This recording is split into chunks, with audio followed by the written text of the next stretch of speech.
V tem vlogu boš izvedel, kaj je tista stvar, tista glavna stvar, ki ti bo prinesla maksimalne rezultate.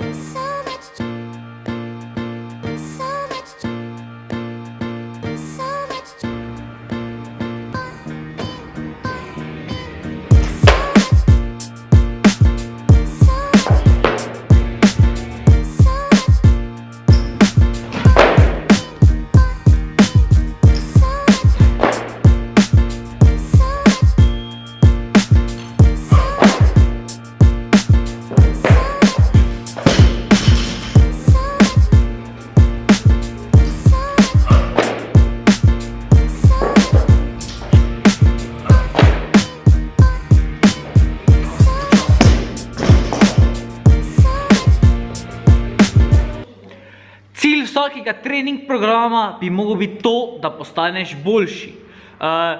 Ampak tukaj nastane težava, ker vsi trening programi dejansko niso dobri. V bistvu zaradi tega, večina jih izpusti to ključno stvar in to je deload week oziroma teden, kjer se malo odpočijemo od samega treninga. Ne dobesedno čisto izključiti vse, bom razložil malo nekaj več kasneje, ampak to je najpomembnejša sestavina, ki jo moramo upoštevati.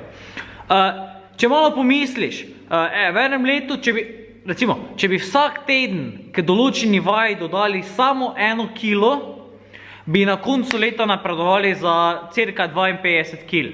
Zamisli si to, da bi to delali čez 10 let, enostavno bi dvignili vse, kaj pač lahko, vse, kaj obstaja. In nažalost pač ni tak.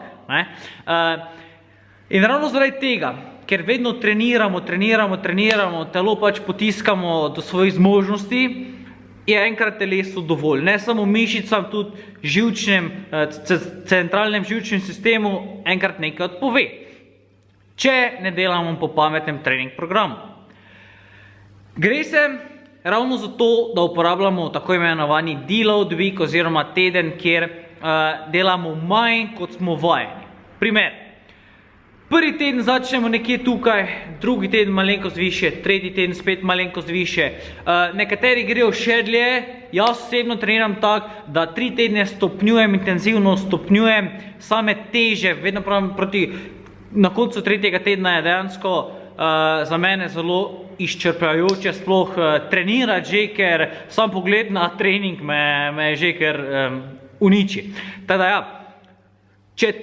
teden, v mojem primeru, v bistvu, deload week prije na vrsto, kadar je v bistvu potrebno. Jaz čutim potrebo recimo po 4 tednih.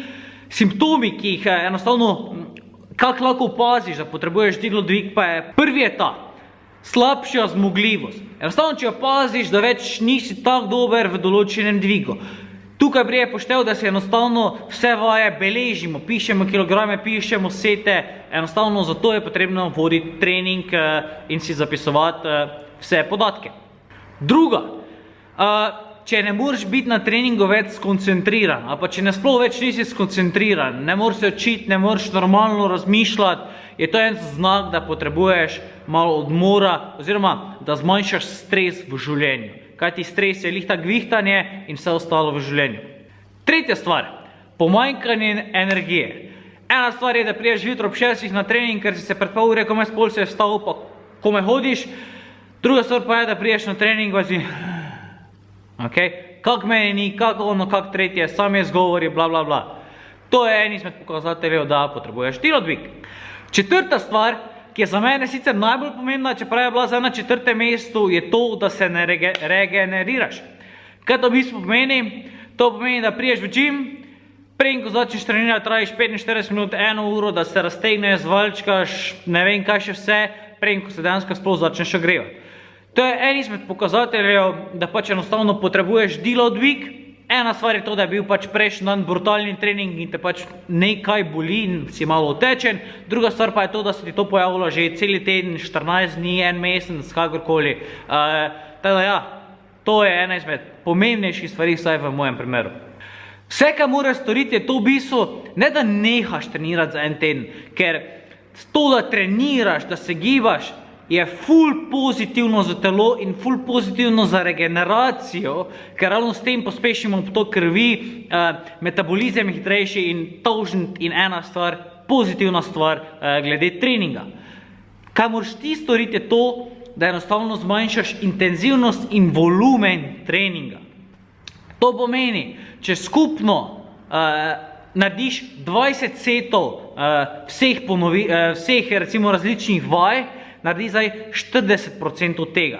Recimo v mojem primeru, da povem tako, imam 4 RM back squat, najdem 4 RM back squat, na to še imam recimo 5 serij po 4 ponovitve, 90% tega 4 RM-a. Kaj bi jaz storil na tem delu dviga je to, da bi teh 5 serij po 4 ponovitve na 90% enostavno izpustil. Še vedno bom se počepnil 4 RM oziroma 4 repetition max, oziroma da reče maksimalno 4 ponovitve back squata, kar je v bistvu dokaj intenzivno, ampak te 4 ponovitve mene ne ubijajo. Ampak tistih 5 serij po 4 ponovitve so ta volumen in intenzivnost, ki enostavno čutim to naslednji dan. Teda recimo to je en primer. Drug primer je pri samih metkanih. Recimo, da delaš drugače 10 krogov nečesa, naredi za 4 kroge, 5 krogov, pa mogoče manj ponovitev spet česa.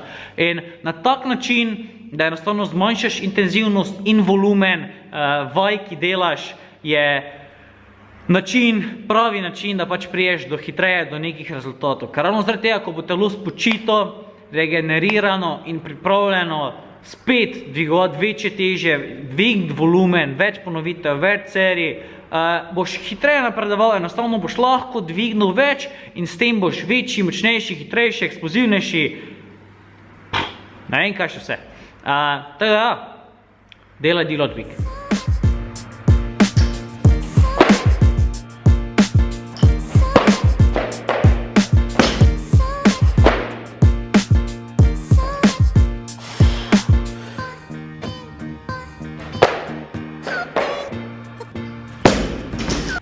Ful pomembna stvar še.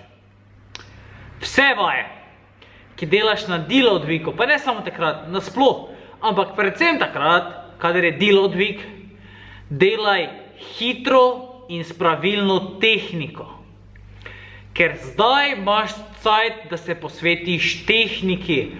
Ko boš izboljšal tehniko, ko boš teže dvigoval hitreje, boš dvignil več.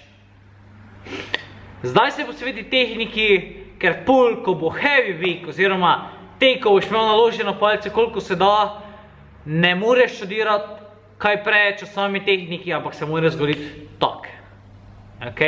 Posveti se tehniki, delaj hitro, pa bojo rezultati prišli.